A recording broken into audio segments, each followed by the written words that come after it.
স্বাগতম জনাইছোঁ এইটো চেনেলত। আকৌ আমি আলোচনা কৰিব গৈ আছোঁ ক্লাছ 10ৰ এছামিছৰ চেপ্টাৰ নাম্বাৰ 4, যাৰ নাম হৈছে অসমীয়া।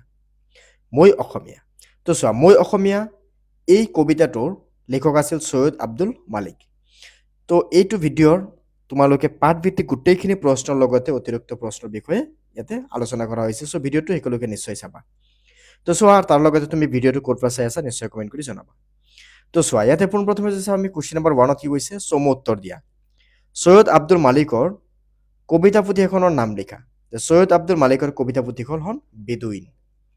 মোগলসকলে অসমত ক'ত ভৰি দিছিল? মোগলসকলে অসমৰ সেউজীয়া দুবৰি বনত ভৰি দিছিল। অসমৰ হেংদাং ক'ত জিলিকিছিল? অসমৰ হেংদাং দুপৰৰ পূৰ্ণ আলোকত জিলিকি উঠিছিল। অসমীয়াসকলে কিহেৰে তৈয়াৰী পেঁপা বজাইছিল? অসমীয়াসকলে ম'হৰ শিঙেৰে তৈয়াৰী পেঁপা বজাইছিল। অসমৰ স্বৰ্গদেৱ কিহেৰে দেউল সাজিছিল? অসমৰ স্বৰ্গদেৱ হাঁহৰ কণী আৰু চাউলৰ দেউল সাজিছিল আৰু চাউলেৰে দেউল সাজিছিল। অসমৰ হেংদাং জিলিকিল দুপৰৰ পূৰ্ণ আলোকত। কথাখিনিৰ তাৎপৰ্য ব্যাখ্যা কৰা। যে উদ্ধৃত কবিতাটোৰ অংশটো কবিয়ে মোগলৰ দৃষ্টিৰে অসমৰ অতীতৰ ইতিহাসৰ গৌৰৱগাথা বিবৃত কৰিব বিচাৰি কৈছে যে অসমীয়াসকলৰ সৌন্দৰ্য শৌৰ্য বীৰ্যেৰে পৰিক্ৰমা এটা যুঁজাৰু জাতি আছিল। মোগলসকলে অসমৰ সমলথলীত উপস্থিত হৈ দেখিলে যে অসমীয়াসকলৰ বীৰত্বৰ প্ৰতীক হিচাপে হাতে হাতে হেংদাং বা তৰোৱাল জিলিকি আছে, আৰু সেই তৰোৱালৰ দুপৰীয়া সূৰ্যৰ আলোকিত মোগলৰ চকুত চিকমিকনি তুলি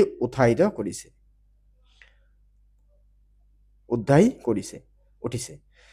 এই বীৰবৰ জাতিটোৰ পুৰুষ তিৰোতা সকলোৱে সাহসী আৰু প্ৰত্যেকে মাতৃভূমিৰ স্বাধীনতা ৰক্ষাৰ্থে হেংদাং তুলি আক্ৰমণকাৰীৰ বিৰুদ্ধে বীৰত্ব যুঁজিব পাৰে।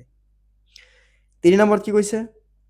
অসমৰ পুৰুষ নাৰীয়ে কেনেদৰে ৰণলৈ ওলাই আহিছিল নিজৰ ভাষাৰে লিখা। যে অসমৰ জয়ৰ বাসনালৈ মোগলসকলে অসমৰ বুকুত ভৰি থৈছিল, আৰু বিশ্ব বিজয়ী মোগলে অসমীয়াসকলক সহজে পৰাস্ত কৰি অসমৰ মজিয়াত মুছলমে মুক্তৰাজ স্থাপন কৰিব পাৰিব বুলি আশা কৰিছিল। কিন্তু মোগলৰ এই আশা পূৰণ নহ'ল। স্বদেশত বিদেশী আক্ৰমণকাৰীয়ে আগমনৰ বতৰা পোৱাৰ লগে লগে অসমৰ পুৰুষ তিৰোতাই হাতত হেংদাং লৈ ৰণচণ্ডী মূৰ্তিৰে স্বদেশ স্বাধীনতাৰ ৰক্ষাৰ বাবে ৰণত নামি পৰিল, আৰু বিশ্ববিজয়ী মোগলে অসমীয়াৰ হাতত পৰাস্ত হ'ল। ৰাজপুতৰ জয়ী মোগলে অসমীয়াৰ হাতত এনেদৰে পৰাস্ত হৈ এইদৰে সা সম্পদ মনোমোহা প্ৰাকৃতিক ৰূপ বিমুগ্ধ পৰাজয়ৰ গ্লান মুচি এই দেশক আপোন কৰি ইয়াতে অসমৰ অসমীয়া হৈ থকাৰ সংকল্প ল'লে। 4 নম্বৰ প্ৰশ্নত কি কৈছে? ক'ত অত বল পালে অসমৰ হেননীয়ে শুকান সান্দহ আৰু পানী আজলিত। যে কথাষাৰৰ তাৎপৰ্য ব্যাখ্যা কৰা। যে মোগলসকলে পৃথিৱীৰ বিখ্যাত এটা যুঁজাৰু জাতি। এই দুৰ্ধৰ্ষ জাতিটোৱে পৃথিৱীৰ নানান দেশলৈ অভিযান চলাই নানান দেশ জয় কৰিছিল। এনে অভিযানৰ আঁতধৰিয়ে মোগলসকলে ভাৰতলৈ আহি ভাৰতৰ মোগল সাম্ৰাজ্য স্থাপন কৰিছিল। মোগল সাম্ৰাজ্য ভাৰতৰ স্থাপন কৰাৰ সময়ত এটা মোগল বাহিনী অসম দখল কৰিবলৈ আহি অসমত উপস্থিত হ'ল। ভাৰতৰ ৰাজপুতসকলে অত্যন্ত সাহসী আৰু যুঁজাৰু জাতি হিচাপে খ্যাত, কিন্তু এই ৰাজপুতসকলকো মোগলে পৰাস্ত কৰি তেওঁলোকক বশীভূত কৰিছিল। সেয়ে মোগলে অসমীয়াসকলৰ লোককে সহজে পৰাস্ত কৰি অসম দখল কৰাৰ সপোন দেখিছিল। কিন্তু অসমৰ মোগলৰ উপস্থিতিয়ে উমান পোৱাৰ লগে লগে অসমৰ পুৰুষ তিৰোতাই হাতে হাতে অস্ত্ৰ লৈ স্বদেশেৰে স্বাধীনতা ৰক্ষাৰ বাবে মোগলৰ সৈতে যুঁজত নামিল, আৰু পৰম বীৰত্বৰে যুঁজি মোগলক পৰাস্ত কৰিলে। ৰাজপুত বিজয়ী মোগলৰ শতিকাত অসমত যেন ম্লান হৈ পৰিল। এই যুদ্ধৰ সময়ত অসমীয়া সৈন্যসকলৰ লগত শুকান সান্দহ গুৰি আৰু পানী লৈ গৈছিল, আৰু ভোকত তাকে খাই পেটৰ ভোক গুচাইছিল। মোগলে অসমীয়া সৈন্যৰ এই খাদ্য সম্ভাৰলৈ লক্ষ্য কৰিছিল যে এই শুকান সান্দহ গুৰি আৰু আজলি পানী খায়ে অসমীয়া সৈন্যই ইমান শক্তি ক'ত লাভ কৰিলে যে যাৰ দ্বাৰা মোগলৰ দৰে শক্তিশালী যুঁজাৰু সৈনিকক পৰাস্ত কৰিবলৈ সক্ষম হয়। তাকে ভাবি মোগল সৈন্য বিস্ময় মানিলে। 5 নম্বৰত কি আছে? মই অসমীয়া কবিতাটোৰ অসমৰ প্ৰাকৃতিৰ বিনন্দীয় ৰূপ কিদৰে প্ৰতিফলিত হৈছে বুজাই লিখা। যে মই অসমীয়া কবিতাটোৰ অসমৰ প্ৰাকৃতিক বিনন্দীয়া ৰূপৰ মোগলৰ দৃষ্টিত কিদৰে প্ৰতিভা হৈছিল তাৰ সৰহ বৰ্ণনা পোৱা যায়। অসমৰ চৌদিশে পাহাৰে আবৃত, পাহাৰসমূহৰ সেউজীয়া গছ গছনিৰে ভৰপূৰ। একেদৰে সমতল ভাগৰ ৰূপো সেউজীয়া, যেন কোনোবাই সেউজীয়া দলিচাহে পাৰি থৈছে। কবিৰ মতে প্ৰতিটো বনৰ পাত জাংফাই মীন কৰা দুৱৰী পাতত মুকুতাৰ থোপা অসমৰ যিফালে চোৱা যায় সেইফালে চকুত পৰে অসমৰ অপূৰ্ব প্ৰাকৃতিক সৌন্দৰ্যৰ বিনন্দীয় ৰূপ। অসমৰ অসংখ্য জান-জুৰি আৰু নদ-নদী আছে। এইবোৰ নাচি বাগি বৈ যায়, সৌন্দৰ্যৰ পোহৰ মেলে। অসমৰ ইমান সৌন্দৰ্যময় দেশ যে পুঠি মাছেও কাণত সোণৰ থুৰিয়া পিন্ধে, ভেকুলীয়ে ফুট লয়, মানুহে হাতীৰ দাঁতেৰে খৰমৰ চোলা কৰে আৰু পোৱাল ভৰা দলঙত ভৰি থুৱে। প্ৰাকৃতিক বিনন্দীয় ৰূপ সমৃদ্ধ দেশতে এনেবোৰ কাৰ্য সম্ভৱপৰ হৈ উঠে আৰু এনে বৰ্ণনাৰ মাজেদিয়ে কবিতাটোত অসমৰ প্ৰাকৃতিক চহকী ৰূপটো ভালদৰে প্ৰকাশিত হৈ উঠিছে। তোমালোকে যদি এনেকৈ প্ৰশ্নটোৰ উত্তৰটো তোমালোকে পৰীক্ষা দিয়া, মই ভাবা মতে তোমালোকে নাম্বাৰটো পাই যাবা, বা হয়তো তোমালোকে আছামিছত ভাবাতকৈ বেছি নাম্বাৰ পাবা। মানে লেটাৰ থকাটোতে কনফাৰ্ম, তাতকৈ বেছি নাম্বাৰ পাবা। 6 নম্বৰত কি আছে? কবি সৈয়দ আব্দুল মালিকৰ চমু পৰিচয় দিয়া। এইটো চমু পৰিচয়টো তোমালোকে এটা কাম কৰিবা, তোমালোকৰ কিতাপত চমু পৰিচয় দিয়া আছে, সেইখিনি বস্তু চাই ল'বা। অসমলৈ যুদ্ধ কৰিবলৈ আহি মোগলসকলে অসমৰ ৰূপ কিদৰে বৰ্ণনা কৰিছে বুজাই লিখা। যে অসমলৈ যুদ্ধ কৰিবলৈ আহি মোগলসকলে অসমৰ বিনন্দীয় প্ৰাকৃতিক ৰূপ দেখি মন্ত্ৰমুগ্ধ হৈ পৰিছিল। অসমৰ দৰে বিনন্দীয় প্ৰাকৃতিক ৰূপ পূৰ্বতেও তেওঁলোকে আৰু ক'তো দেখা পোৱা নাছিল, যাৰ বাবে তেওঁলোকে যিফালে চকু দিয়ে সেইফালে প্ৰাকৃতিৰ অপৰূপ ৰূপৰ শোভা দেখি তেওঁলোকে বিস্মিত খাইছিল। অসমৰ সেউজীয়া ভূমিত ভৰি থৈয়ে মোগলে অসমৰ প্ৰাকৃতিক চহকী ৰূপটো পৰিচয় পাইছিল। চাৰিওফালে পাহাৰে আগুৰি থকা ৰাজ্যখন যেন সেউজৰ ভাণ্ডাৰ, ইয়াৰ গছ বনৰ পাত যেন জাংফাই মীন কৰা দুৱৰীৰ পাতত জলমলাই থাকে মুকুতাৰ থোপাই। কিন্তু মানুহৰ খোজ পৰি সেই দুৱৰী বনত পাতত জিল মিলাই থকা মুকুতাৰ থোপ ভাগি পৰে। এই বিনন্দীয় প্ৰাকৃতিক সৌন্দৰ্যৰে ভৰপূৰ দেশখনৰ মানুহে সৌন্দৰ্য পিপাসু আৰু প্ৰাকৃতিক সম্পদ চহকী, যাৰ বাবে ইয়াৰ মানুহে হাতীৰ দাঁতেৰে খৰমৰ চোলা কৰি এই খৰমৰতে ভৰিত পিন্ধে, বা খৰমৰ চোলা কৰি এই খৰমহে ভৰিত পিন্ধে, পোৱাল ভৰা দলঙত উঠেহে ভৰি ধুৱে, খাৰু হিচাপে বাঘৰ নখ পিন্ধে আৰু মহৰ শিঙেৰে বনোৱা পেঁপাহে বজায়। ইয়াৰ স্বৰ্গদেৱে হাঁহ, কণী আৰু চাউলৰে দেউল সাজিলে। ইয়াৰ নদী জান-জুৰি অসংখ্য, এইবোৰৰ ৰূপো কম নহয়। কিন্তু অসমৰ কেৱল ৰূপহিয়ে নহয়, সম্পদৰো খনি। অসমৰ নৈত বালি সোণৰ চেকুৰা পোৱা যায়। অসমৰ পুঠি মাছেও কাণত সোণৰ জুৰিয়া পিন্ধে আৰু ভেকুলীয়ে ফুট লৈ সৌন্দৰ্য পোহৰ মেলে। গতিকে অসমৰ প্ৰাকৃতিক ৰূপৰ সৈতে আন কোনো দেশৰ প্ৰাকৃতিক ৰূপৰ তুলনা নহয়। সেয়ে মোগলে অসমৰ প্ৰাকৃতিক ৰূপক সৰগীয়া ৰূপ বুলি আখ্যা দি অসমৰ প্ৰাকৃতিক সৌন্দৰ্যক সমুচিত প্ৰশংসা কৰিছে। এতিয়া চোৱা কি আছে, ব্যাখ্যা কৰা। এতিয়া ব্যাখ্যা কৰা কেইটা দি আছে? এতিয়া টোটেল ব্যাখ্যা কৰা আছে আমাৰ 4টা। এই 4টা ব্যাখ্যা কৰা আছে, তাৰপিছত আৰু কেইটামান প্ৰশ্ন আছে, তাৰপিছত ভাষাভিষয়ক প্ৰশ্ন আছে, লগতে কেইটামান অতিৰিক্ত প্ৰশ্নও আছে। গোটেইখিনি এইটো ভিডিঅ'তে পাই যাবা। চ' চেনেলটো ছাবস্ক্ৰাইব কৰি ল'বা, লগতে বেল আইকনটো দবাই ল'বা। চোৱা, মোগলে এবাৰ পালে শতিকাৰ নৱ পৰিচয়, দেশ প্ৰাণ মুক্ত প্ৰাণ অসমৰ স্বদেশ ভকতি। যে ব্যাখ্যাটো বা কবিতাংশ সৈয়দ আব্দুল মালিকৰ ৰচিত মই অসমীয়া কবিতাটোৰ পৰা উদ্ধৃত কৰা হৈছে। যে কবিতাংশৰ মাজেৰে কবিয়ে অসমীয়া ৰনুৱাৰ বল বিক্ৰম স্বদেশৰ প্ৰতি পৰিচয় মোগলে উপলব্ধ কৰাৰ কথাকে প্ৰকাশ কৰিছে। মোগলসকল পৰাক্ৰমী জাতি, দেশ বিদেশ অভিযান চলাই পৃথিৱীৰ নানান দেশ মোগলে জয় কৰিছিল। আনকি ভাৰতৰ পৰাক্ৰমী থলুৱা প্ৰৱেশৰ স্বদেশ অনুৰাগী তথা আত্ম অভিমানী ৰাজপুতৰ দৰেও দুৰ্জয় শক্তিকে পৰাভূত কৰি মোগলে ভাৰতৰ সাম্ৰাজ্য প্ৰতিষ্ঠা কৰিছিল। এই মোগলে অসম দখল কৰিবলৈ আহি অসমত উপস্থিত হৈছিল আৰু অসমৰ সা সম্পত্তি আৰু মনোৰম প্ৰাকৃতিক সৌন্দৰ্য মোগলসকলে বিমোহিত হৈ পৰিছিল আৰু যিকোনো উপায়ে অসম দখল কৰাৰ সপোন দেখিছিল। ৰাজপুত বিজয়ী মোগলে সহজে অসম জয় কৰিব পাৰিব বুলি ভাবিছিল, কাৰণ অসমীয়াৰ বল বিক্ৰম সম্পৰ্কে তেওঁলোকে সম্পূৰ্ণৰূপে অজ্ঞ আছিল। ইফালে মোগলে দেশ দখল কৰিবলৈ অহা বতৰা পায়ে মুক্ত আৰু স্বাধীন জীৱন যাপনৰ প্ৰতি প্ৰবল অনুৰাগী অসমীয়া পুৰুষ নাৰীয়ে হাতে হাতে অস্ত্ৰ লৈ মোগলৰ সৈতে যুদ্ধ অৱতীৰ্ণ হৈছিল। যুদ্ধৰ সময়ত শুকান সান্দহগুৰি আৰু পানী খাই প্ৰবল পৰাক্ৰমী মোগলৰ সৈতে যুদ্ধ কৰি অসমীয়া সেনাবাহিনীয়ে মোগলক পৰাস্ত কৰিছিল। অসমীয়া সৈন্যৰ দেশভক্তি আৰু পৰাক্ৰম দেখি মোগলে তবত মানিছিল আৰু তেওঁলোকতকৈ পৰাক্ৰমী জাতি যে ভাৰতত আছে হিয়া উপমৰ্মে মৰ্মে উপলব্ধ কৰি মোগলে অসমীয়া সৈন্যৰ প্ৰশংসা কৰিছিল। খ নম্বৰত কি আছে? এতিয়া চোৱা, খ নম্বৰত আছিল যে দুৱৰীৰ পাতে পাতে মুকুতাৰ থোপা গছকিতে ভাগে, মৰকত হাতীৰ দাঁতেৰে কৰে খৰমৰ চোলা, ভৰিত দুয়ে পোৱালৰ ভৰা দলঙত। কি লিখিবা? ওপৰত তুলি দিয়া কবিতাশাৰী মই অসমীয়া নামৰ ছৈয়দ আব্দুল মালিকে ৰচিত কবিতাটিৰ পৰা তুলি দিয়া হৈছে। বাক্য কবিতাটিৰ শাৰী কেইটাৰ মাজেদি কবিয়ে অসমৰ প্ৰাকৃতিক সৌন্দৰ্য আৰু ইয়াৰ সা সম্পদৰ বিষয়ে এটি আভাস দিছে বা আভাস দিয়াৰ চেষ্টা কৰিছে।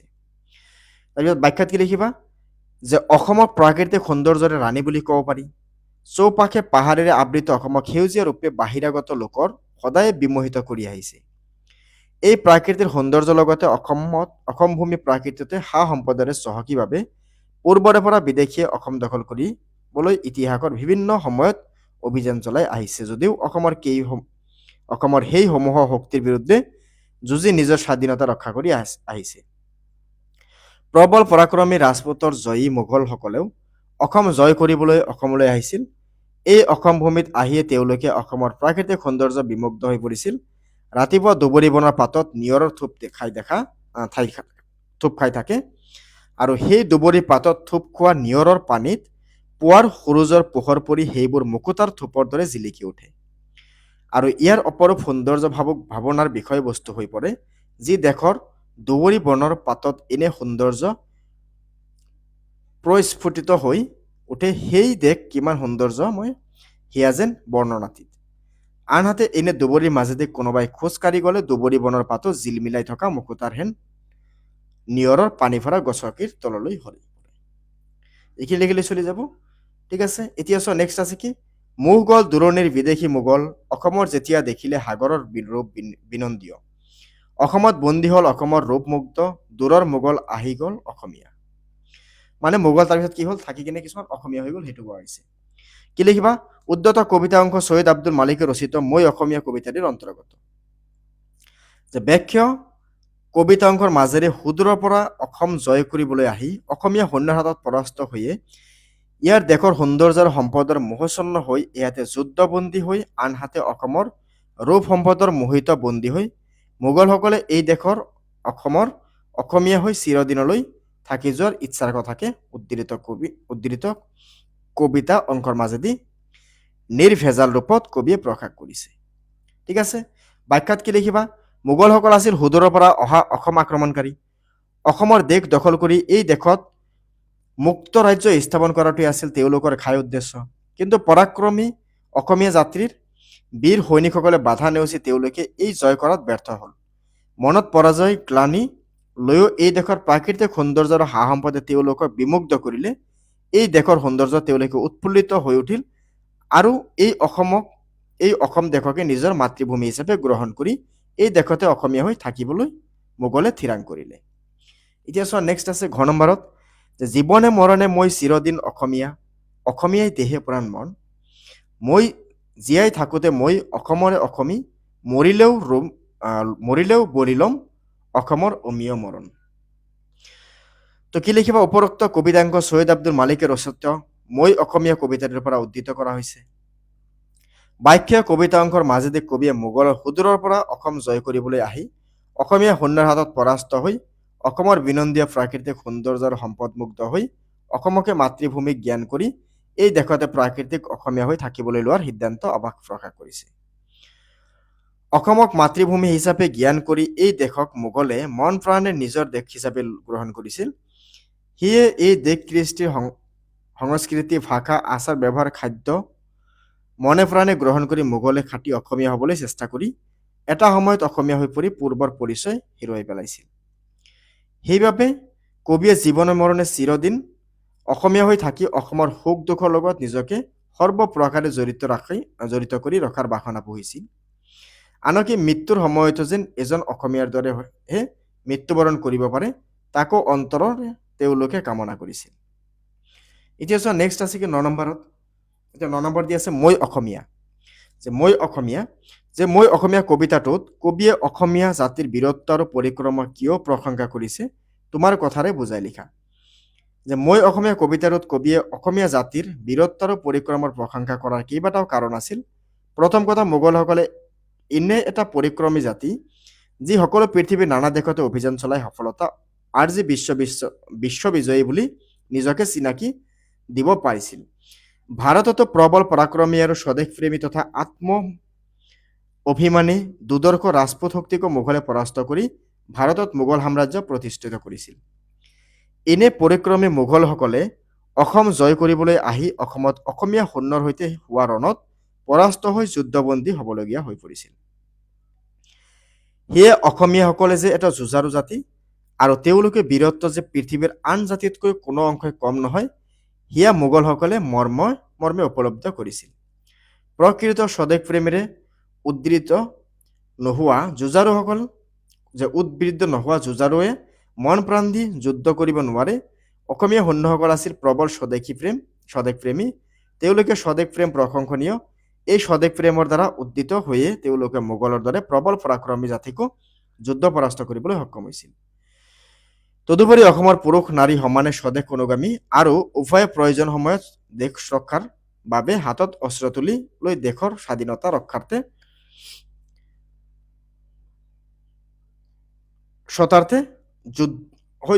যুঁজি দেশৰ স্বাধীনতা ৰক্ষাৰ বাবে আৱশ্যকীয় মতে প্ৰাণ বিসৰ্জন দিবলৈও কুণ্ঠিত নহয়। এইবোৰ বীৰত্ব আৰু স্বদেশৰ প্ৰতি জ্বলন্ত উদাহৰণ। এনে দেশ জয় কৰাটো সহজ কাম্য নহয় বুলি মোগলসকলে ভাবিছিল। নাম্বাৰ 3 কি আছে? কবিয়ে কিয় মৰাৰ পাছত পুনৰ অসমতে জনম ল'ম বুলি ভাবিছিল বুজাই লিখা। যে কবিৰ পূৰ্বপুৰুষ অসম জয় কৰিবলৈ আহি অসমীয়াৰ হাতত পৰাস্ত হৈ অসমতে যুদ্ধবন্দী হৈ থাকি যায় আৰু অসমৰ প্ৰাকৃততে শোভা আৰু সা সম্পদৰ বিমুগ্ধ হৈ এই দেশকে মাতৃভূমিৰ মৰ্যাদা দি হাড়ে হিমজুৱে অসমীয়া হ'বলৈ চেষ্টা কৰি অসমৰ ভাষা, কৃষ্টি, সাংস্কৃতিক আচাৰ নীতি তেওঁলোকে গ্ৰহণ কৰে। সময়ত এইসকল লোক অসমৰ সৈতে একীভূত হৈ খাটি অসমীয়া হৈ পৰে। তেওঁলোকে অসমৰ বাহিৰৰ আন ঠাই বা দেশক মাতৃভূমিৰূপে গ্ৰহণ কৰিব পৰা ব্যৱস্থাৰ আঁত হেৰুৱাই পেলায়। এনে অৱস্থাত অসমক অনিবাৰ্যভাৱে তেওঁলোকে মাতৃভূমি হৈ পৰে। কবিৰো অসমতে জন্ম হয় আৰু বায়ু পানী আহাৰ গ্ৰহণ কৰিয়ে ডাঙৰ দীঘল হৈছিল। কবিৰ হীৰাই হীৰাই অসমীয়াক তেজ প্ৰবাহিত হৈছে। অসমীয়া কৃষ্টি সংস্কৃতি আচাৰ অনুষ্ঠান কবিয়ে ধাৰক আৰু বাহক হিচাপে পৰিগণিত হৈছে। ফলত অসমৰ অসমীয়া বুলি পৰিচয় ভিন্ন কবি আৰু মাতৃভূমি বুলিবৰ আন পৰিচয় নোহোৱা হৈছে। নিজ জন্মভূমিত সকলো প্ৰাণসম ভাল পায় আৰু মৰাৰ পাছতো পুনৰ জনমত মাতৃভূমিতেই জন্ম লোৱাৰ বাঞ্ছা কৰে। কবিও ইয়াৰ পৰা মুক্ত নহয়। সেয়েহে কবিয়ে জীৱনে মৰণে ভালপোৱাজনৰ জন্মভূমি অসমতে মৃত্যুৰ পিছতো পুনৰ জন্ম ল'বলৈ হেঁপাহ কৰিছে। এই হেঁপাহে কবিৰ জন্মভূমিৰ প্ৰতি থকা অপৰিসীম ভালপোৱাকে সূচাইছে। এতিয়া কুৱেশ্যন নম্বৰ 11 কি কৈছে? মই অসমীয়া কবিতাটোৰ সাৰাংশ লিখা। সাৰাংশ বা মূল ভাৱ এটা কথাই, তোমালোকৰ যদি পৰীক্ষাত মূল ভাৱ আহে তথাপি এইখিনি লিখি দিলে হৈ যাব। তোমালোকৰ যদি পৰীক্ষাত সাৰাংশ বুলি কয় তেতিয়াও এইখিনিয়ে লিখিব লাগিব। তো চোৱা ইয়াতে সাৰাংশ বা মূল ভাৱত কি দিয়া আছে সেইখিনি চাই লোৱা। তো চোৱা, অসমত বাস কৰি থকা মুছলমান সম্প্ৰদায়ৰ লোকসকলে আদিতে অসমীয়া নাছিল। তেওঁলোক আছিল মোগল আৰু ভাৰত সম্ৰাটৰ আদেশৰ। তেওঁলোকে অসম দেশ জয় কৰিবলৈ আহিছিল। কিন্তু কথাটো এনেকুৱা নহয় যে যিখিনি মুছলমান আছে চবখিনিয়ে তেনেকুৱা। ইয়াতে মুছলমানখিনি ঠাইভেদে বেলেগ বেলেগ আছে। তাৰমানে ইয়াতে কিছুমান মুছলমানৰ কথাহে কোৱা হৈছে। কিন্তু স্বাধীনপ্ৰেমী অসমীয়া জাতিৰ একতাৰ শক্তিত মোগল সৈন্যবিলাকে পৰাজয় স্বীকাৰ কৰিলে। অসমীয়া মানুহৰ শক্তি, একাগ্ৰতা, জাতীয় চেতনা আৰু তেওঁলোক মুগ্ধ হ'ল। তাৰোপৰি তেওঁলোকে মুগ্ধ হ'ল অসমৰ প্ৰাকৃতিক সৌন্দৰ্য আৰু অৰ্থনৈতিক সচ্ছলতাক দেখি। তেওঁলোকে অসমীয়া মানুহৰ ব্যৱহাৰ, মিঠা মাত, সুৱদী ভাষা, শক্তিশালী কৃষ্টি সংস্কৃতিৰ প্ৰতি আৰু ঐশ্বৰিক বিভূতিৰ প্ৰতি আকৃষ্ট হৈ অসমতে থকাৰ সিদ্ধান্ত লৈ পুনৰাই মোগল সাম্ৰাজ্যলৈ উভতি নগ'ল। তেতিয়া তেওঁলোকে কেৱল নিজৰ ধৰ্ম ৰাখি বাকী ভাষা, সংস্কৃতি, কলা, কৃষ্টি সকলো অসমীয়াৰ পৰা গ্ৰহণ কৰিলে। আহোম ৰজাক নিজৰ ৰজা আৰু অসমক নিজৰ দেশ বুলি স্বীকাৰ কৰিলে। তেতিয়াৰ পৰা তেওঁলোকে অসমীয়া হৈ দেশ, ভাষা, সংস্কৃতি ৰক্ষা কৰিবৰ বাবে প্ৰাণেপণে চেষ্টা কৰি আহিছে। এইসকল অসমীয়াৰ মৃত্যুৰ পাছতো পুনৰাই অসমত জন্ম ল'বলৈ আশা কৰে। নাম্বাৰ 12 আছে কি কৈছে যে মই অসমীয়া কবিতাটোত অসমৰ অতীতৰে গৌৰৱ চানেকি কিদৰে ফুটি উঠিছে বুজাই লিখা। যে অসম এখন প্ৰাচীন ঐতিহ্যপূৰ্ণ স্বাধীন দেশ। ইয়াত বসবাস কৰা সকলো অসমীয়া স্বাধীন প্ৰেমী।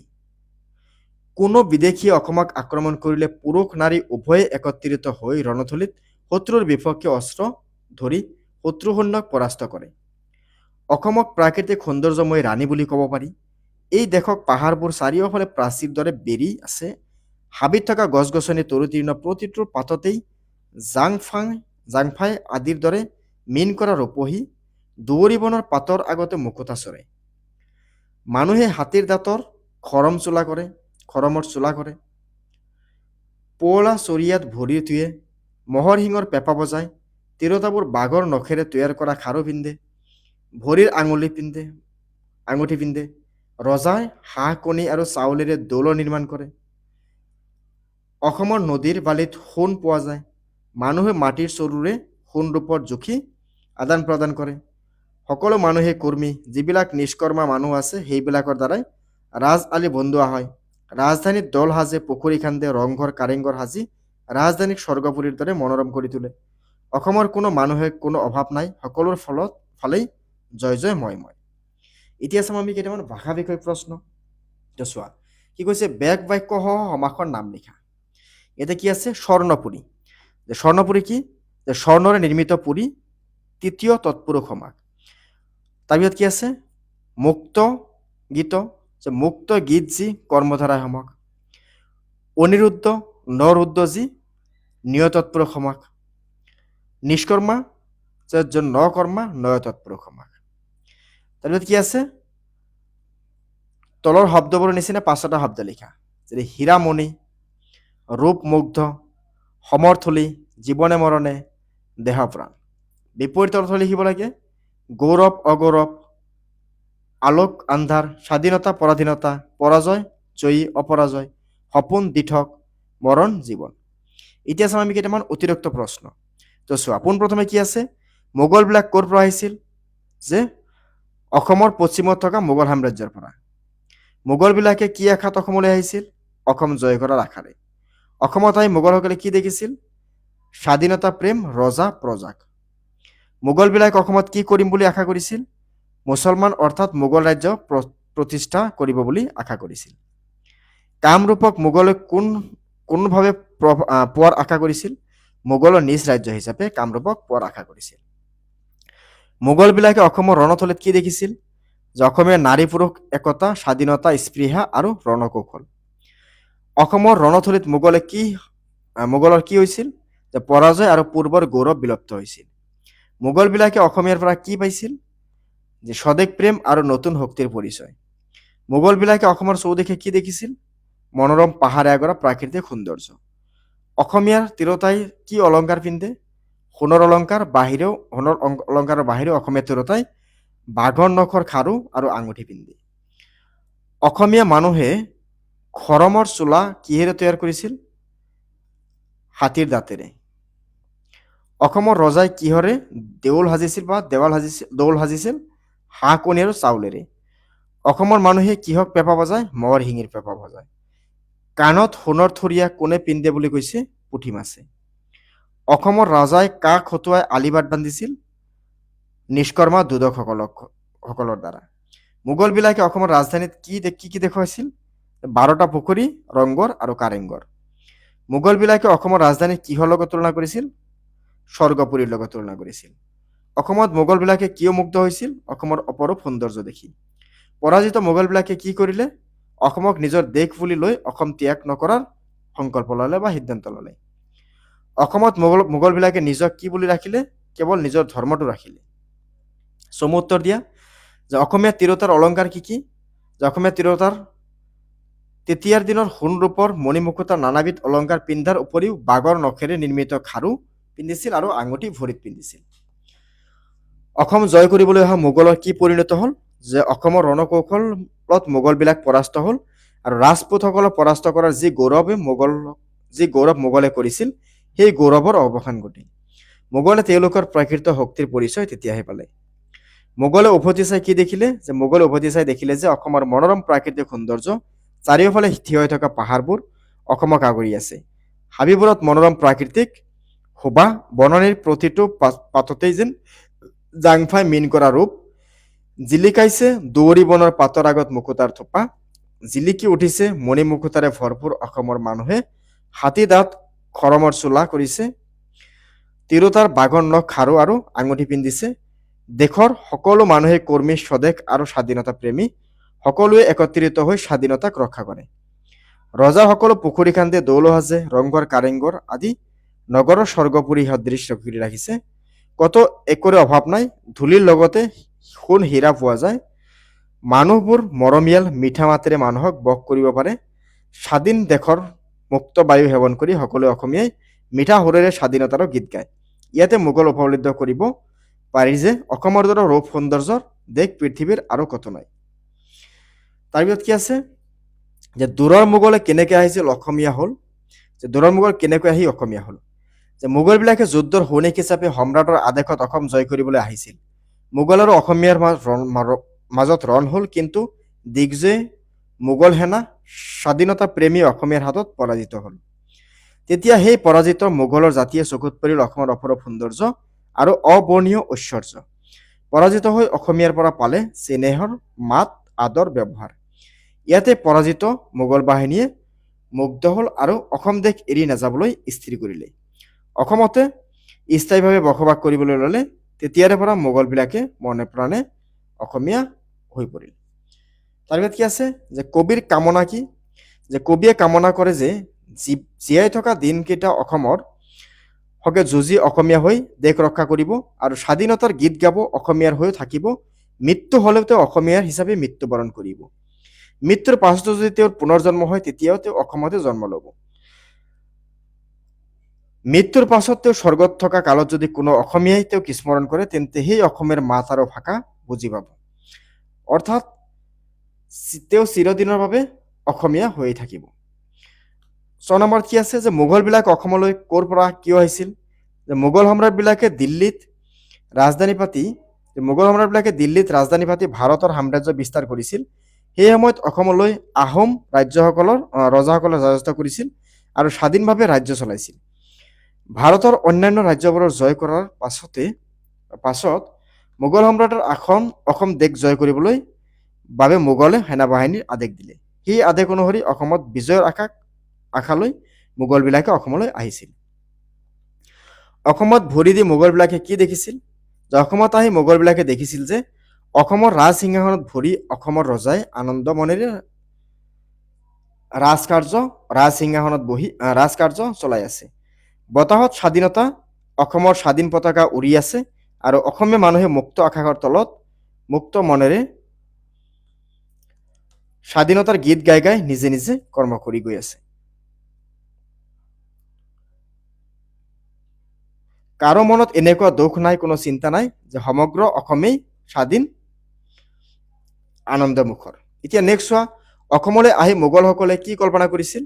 যে মোগলবিলাকে কল্পনা কৰিছিল যে তেওঁলোকে নিজৰ বীৰত্ব প্ৰদৰ্শন কৰি মোগলৰ বিজয় শক্তি অসমীয়াক দেখুৱাব। তেওঁলোকে ভাবিছিল আৰু বিশ্বাসো কৰিছিল যে ইতিপূৰ্বৰ দিগ্বিজয়ে কৰি অসমত অহা মোগল শক্তিক বাধা দিয়াৰ সাধ্য কাৰো নাই। তেওঁলোকে আশা কৰিছিল যে অসমৰ মুছলমান ৰাজ্যৰ প্ৰতিষ্ঠা হ'ব আৰু প্ৰাচীন ঐতিহ্যপূৰ্ণ অসম বা কামৰূপ মোগলৰ পৰা হ'ব। এতিয়া চোৱা নেক্সট কি আছে 6 নম্বৰত যে মোগলবিলাকে ৰণথলীত অসমক কি ৰূপে দেখিছিল। যে মোগলবিলাকে দেখিছিল যে তেওঁলোকে আক্ৰমণ কৰা প্ৰত্যাহ্বান জনাবলৈ সকলো অসমীয়া হাতত হেংদাং লৈ যুদ্ধক্ষেত্ৰলৈ ওলাই আহিছে। সূৰ্যৰ পোহৰৰ হেংদাংবোৰ তিৰবিৰাই উঠিছিল।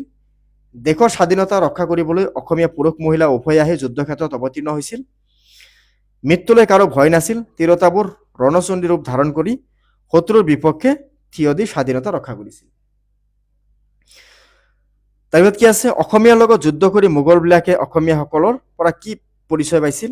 যে মোগলবিলাকে সদায় নিজকে প্ৰবল প্ৰতাপী মহাশক্তিমান বুলি ভাবিছিল। অৱশ্য তাৰ কাৰণো আছিল, তেওঁলোকে ভাৰতৰ সকলো ৰজাকে পৰাস্ত কৰিছিল, আনকি বুৰঞ্জীত মহাপ্ৰবল প্ৰতাপ বুলি খ্যাত ৰাজপুত জাতিকো মোগলে পৰাভূত কৰি সাম্ৰাজ্য বিস্তাৰ কৰিছিল।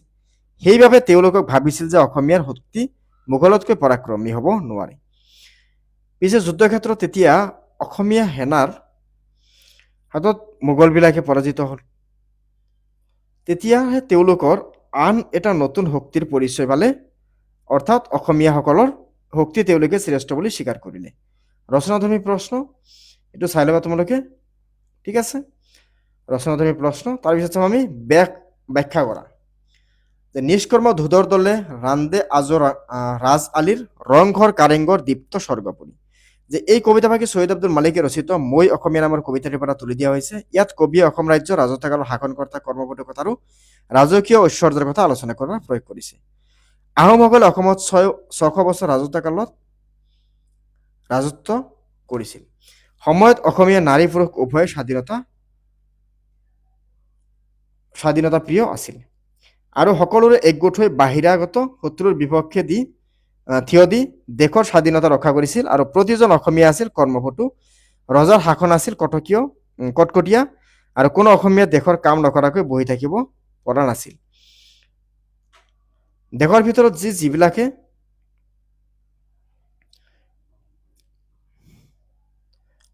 আছিল সেইবিলাকৰ হতুৱাই দেশৰ ভিতৰত যিবিলাকে ধুধৰ আছিল সেইবিলাকক হতুৱাই ৰাজ্যৰ ৰাজ আলী বন্দাইছিল। তাৰপিছত কি আছে যে ৰজাসকলৰ ৰাজধানী নগৰখনক ধুনীয়াকৈ সাজিছিল আৰু নগৰৰ ভিতৰত 12টা পুখুৰী খান্দিছিল। ৰংঘৰ ৰঙৰ মেলা চাইছিল। মনোমোহা কাৰেংঘৰ সাজি ৰজাই বাস কৰিছিল। ঠায়ে ঠায়ে দৌল সজাই ৰজাই নিজৰ কীৰ্তিক যুগমীয়া কৰি তুলিছিল। কোনো মানুহৰ কোনো বস্তুৰ অভাৱ নাছিল। ধন সোণ পৰিপূৰ্ণ সোণৰ অসমত সকলোৱে আনন্দমনে দিন কটাইছিল। নগৰবোৰত নানান কাৰুকাৰ্য কৰি স্বৰ্গীয় দীপ্তি চলাইছিল। অসমৰ ঐশ্বৰ্যশীলতাক সেই সময়ত বহিৰাগতসকলকে আকৰ্ষণ কৰিছিল। ঠিক আছে, এতিয়া চোৱা নেক্সট আছে খ নম্বৰ, যে আহোম অসমৰ ৰজা সেই দিন ধৰি মোৰ দেশ এই কামৰূপ। আহোম আমাৰ ৰজা সেই দিন ধৰি মোৰ দেশ এই কামৰূপ। যে এই কবিতাংশ ছৈয়দ আব্দুল মালিকৰ ৰচিত কবিতা মই অসমীয়াৰ পৰা তুলি দিয়া হৈছে। ইয়াত কবিয়ে বৰ্ণনা কৰিছে মোগলবিলাক পৰাজিত হৈ কেনেকৈ কেতিয়াৰ পৰা অসমীয়া হ'ল। যে আহোম ৰাজত্ব কালত মোগলবিলাকে অসম দেশ জয় কৰাৰ আশাৰে দিল্লীৰ মোগল সম্ৰাটে আদেশক্ৰমে অসমলৈ আহে। ভাৰতৰ অন্য ৰাজ্য আনকি পৰাক্ৰমী স্বাধীনপ্ৰেমী ৰাজপুতৰ বীৰসকলকে মোগলে পৰাজিত কৰি সাম্ৰাজ্য বিস্তাৰ কৰিছিল। কিন্তু অসমত আহি তেওঁলোকৰ সেই বীৰত্ব পতন ঘটিল, কাৰণ অসমীয়া নাৰী পুৰুষ উভয়ে একত্ৰিতভাৱে মোগলৰ সৈতে ৰণ কৰাত মোগলবিলাক পৰাস্ত হ'ল। যে মোগল সৈন্যবিলাকৰ বহুতো যুদ্ধবন্দী হিচাপে আবদ্ধ হ'ল আৰু এই বন্দীবিলাক তেতিয়াৰ অসমৰ ৰূপ সৌন্দৰ্যৰ ঐশ্বৰ্যতা বিভূষিত হৈ পুনৰ মোগল সাম্ৰাজ্যৰ উভতি যাবৰ ইচ্ছা নকৰিলে আৰু তেওঁলোকে আহোম ৰাজ্য থাকি ৰজাক নিজৰ ৰজা বুলি স্বীকাৰ কৰিলে। ঠিক আছে, এইখিনি লিখি দিলে হৈ যাব। তাৰপিছত কি কৈছে, ৰণচণ্ডী মূৰ্তি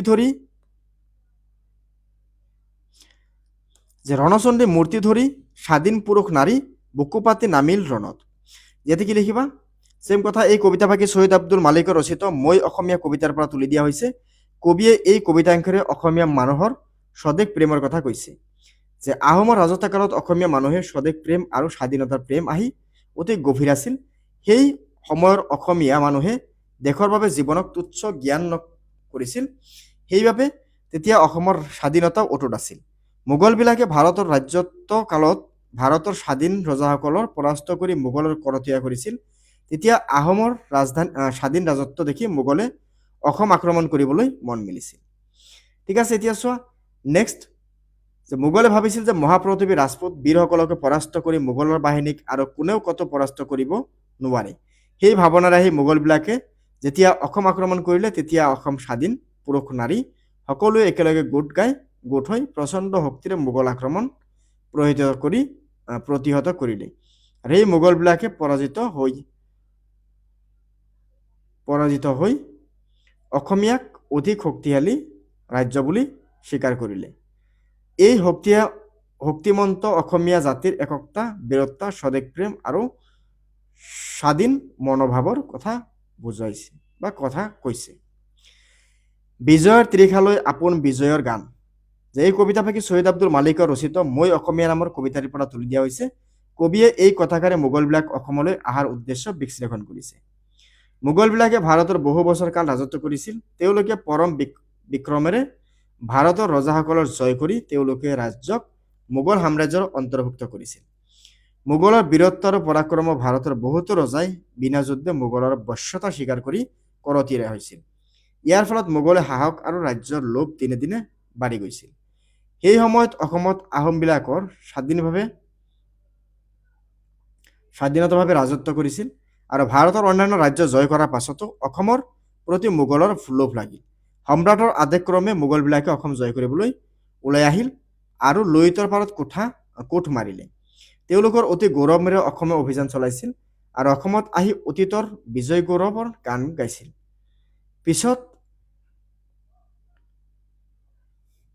পিছে যেতিয়া মোগল আৰু আহোমৰ মাজত যুদ্ধ হ'ল,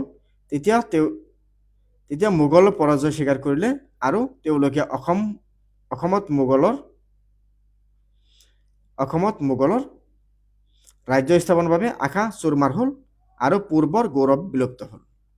তাৰপিছত কি আছে যে প্ৰান্তে প্ৰান্তে বাজে মাথা গৌৰৱৰ বিজয়ৰ মুক্তিগীত বিৰামবিহীন। তো কি লিখিবা? এই কবিতাংশ শ্বহীদ আব্দুল মালিকৰ ৰচিত কবিতা মই অসমীয়াৰ পৰা উদ্ধৃত কৰা হৈছে। কবিয়ে এই কবিতাংশৰ অতীতৰ অসমীয়া অৰ্থাৎ আহোম ৰাজত্বকালৰ দিনা গৌৰৱময় বৰ্ণনা কৰিছে। অসমত আহোম ৰাজত্বকাল এটা গৌৰৱময় কাল। তেওঁলোকে অসমত 600 বছৰ কাল অতিক্ৰম পৰাক্ৰমেৰে স্বাধীনভাৱে ৰাজত্ব কৰিছিল। আহোম ৰাজ্যৰ স্থাপন হোৱা দিনৰে পৰা স্বাধীন আছিল। বাহিৰৰ কোনো শত্ৰুৱে আহোমক ৰাজত্ব প্ৰভাৱিত কৰিব পৰা নাছিল। স্বাধীন ৰজাৰ শাসন থাকি অসমৰ প্ৰজাবোৰ মনো স্বাধীন হৈ আছিল আৰু অসমীয়া প্ৰজাই অসম দেশক স্বাধীনতা ফুৰিছিল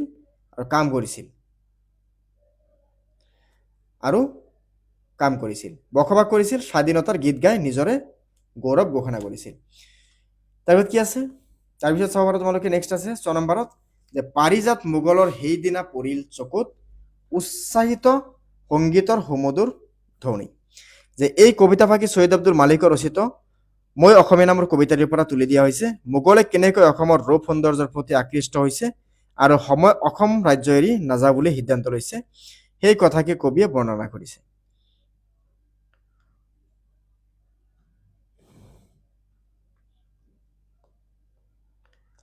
অ'কে, তাৰপিছত চোৱা নেক্সট যদি আমি চাওঁ, এইখিনি আছিল আমাৰ এইটো চেপ্টাৰৰ প্ৰশ্নোত্তৰৰ লগতে অতিৰিক্ত প্ৰশ্নোত্তৰ। আশা কৰোঁ গোটেইখিনি বস্তু তোমালোকৰ ভাল লাগিছে। সেই ভিডিঅ'টো সেইলৈকে চাই আছা, তো চেনেলটো ছাবস্ক্ৰাইব কৰি দিবা আৰু লগতে কমেণ্ট কৰি জনাব নাপাহৰিবা তুমি ক'ৰ পৰা ভিডিঅ'টো চাই আছে। ধন্যবাদ।